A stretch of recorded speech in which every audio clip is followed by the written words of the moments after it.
అందరికీ నమస్కారం. ఈ రోజు మనతో ఉన్నారు ప్రముఖ ఆధ్యాత్మికవేత్త టీకేవి రాఘవన్ గురువు గారు ఉన్నారు. మాట్లాడదాం. నమస్కారం గురువు గారు. నమస్కారం గురుగారు. కౌశల్య సుప్రజ రామ సుప్రభాతం ప్రతిరోజు మనం ఇంట్లో ఉంటూ ఉంటాము. అయితే దాని వెనుకున్న అంతరార్థం ఒకసారి చెప్పండి గురువు గారు. ఆ ఒక్క శ్లోకానికే సుప్రభాతానికి చాలా మంది ఈ శ్లోకం సుప్రభాత శ్లోకం అనుకుంటారు. అవును గురుగారు. కానీ విశ్వామిత్రుడి కంటే ముందు శ్రీ మహావిష్ణువుకి ఎందరో సుప్రభాతం పాడారే. మరి అదెవడు మాట్లాడరే ఉంది. ఆఖరికి ఆళ్ళవార్లలో కూడా పెరియ ఆళ్ళవార్లలో ఒక అన్నారు రంగనాథుడు సుప్రభాతం పాడారు. అది కూడా ఉన్నాయి.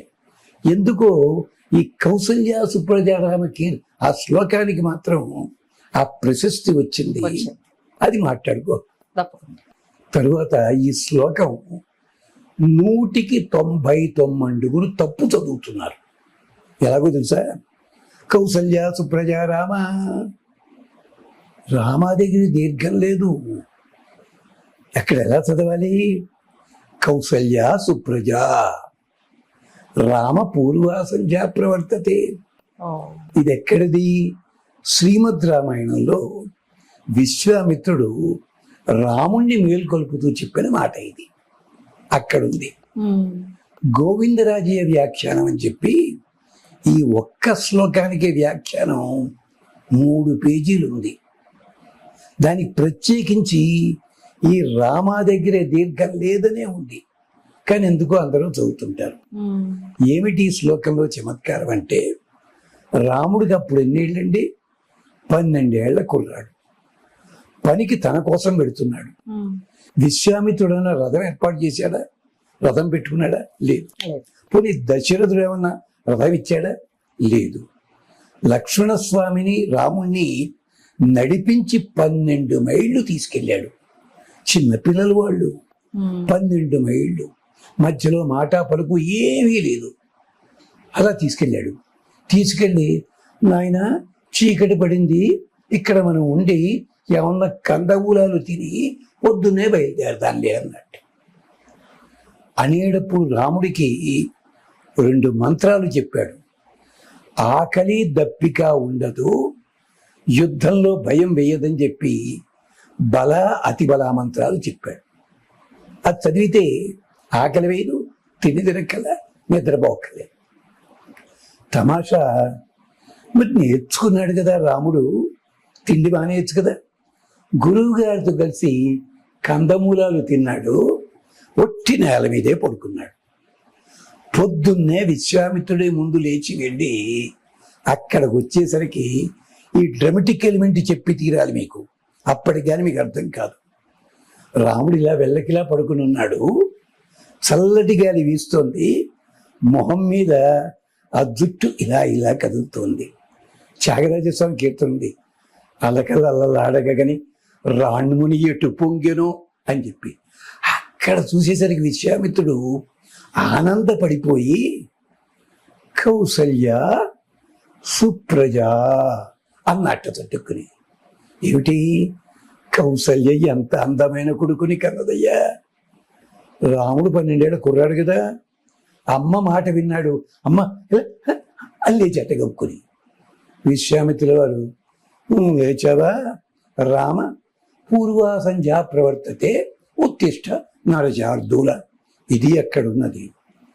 దీంట్లో ఉన్న విశేషం ఏమిటి అంటే, భగవంతుడు నిద్రపోతుండగా చూడాలని సనకసనందనాదులు లాంటి వాళ్ళు వస్తేనే దిక్కు లేదు, వాళ్ళు అడ్డం కొట్టారు బయటికి వెళ్ళని చెప్పి. అలాంటిది విశ్వామిత్రుడు రాముడు నిద్రపోతున్న విధానాన్ని చూసి ఆనందపడిపోయాడు. తెలుసుకోకుండానే కౌసల్య సుప్రజ అన్నాడు.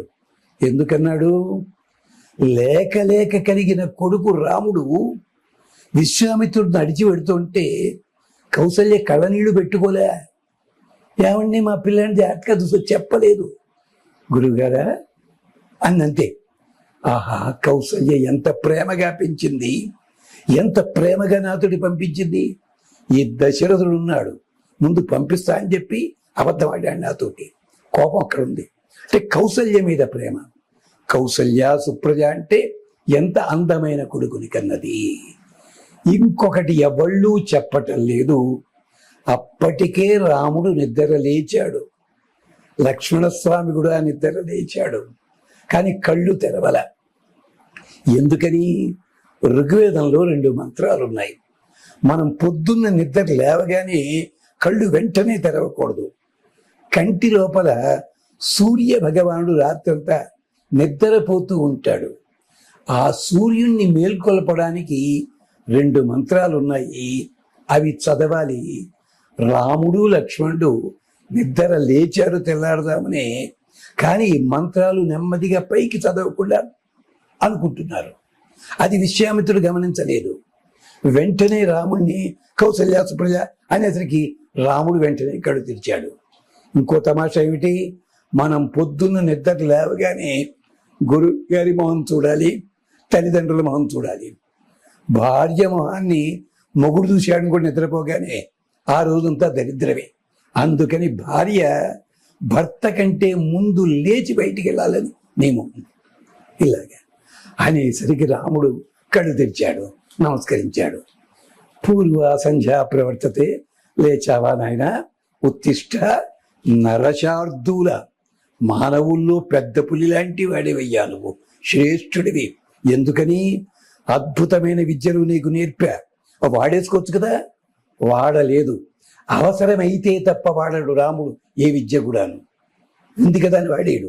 అందుకని అని చెప్పి పూర్వ సంధ్యా ప్రవర్తతే, తెల్లారిందయ్యా, సూర్యోదయం అయింది, కార్యక్రమాలు చేసుకోవాలి, సంధ్యావందనాదులు, ఉత్తిష్ట నరశార్దూల, కర్తవ్యం దైవమాన్నికం, ఆక్నికమైన సంధ్యావందనాదులు చేసుకోవాలయ్యా, లే. ఇక్కడ అంతరార్థం ఏమిటి?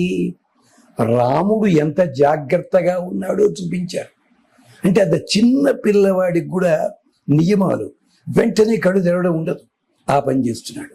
రెండోది, లేవగానే గురువుకి దండం పెట్టాలి. మూడోది, విద్యలు తన దగ్గర ఉన్నాయి కదా అని చెప్పి తమ్ముడితోటి ఈ మంత్రం చదివేద్దాం, ఎందుకు తిన్నాం పల్లేక అన్నాడా? అనా లేదు. మంత్రం ఉపయోగించాడు తోడు.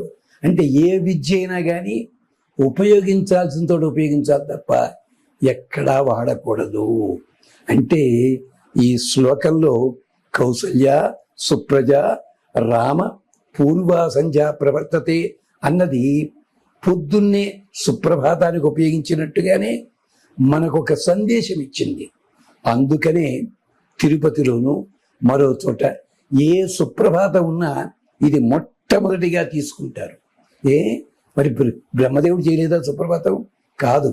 విశ్వామిత్రుడు అమిత్రుడు కాదు, విశ్వమునకు ఆమిత్రుడు, చిరకాలం ఉపయోగించేవాడు. అంతటి మహానుభావుడు తయారు చేసింది.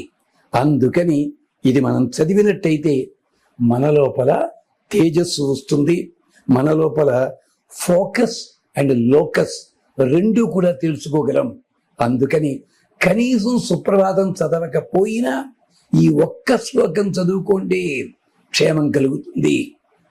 ఇంకొక మాట చెప్పాలి.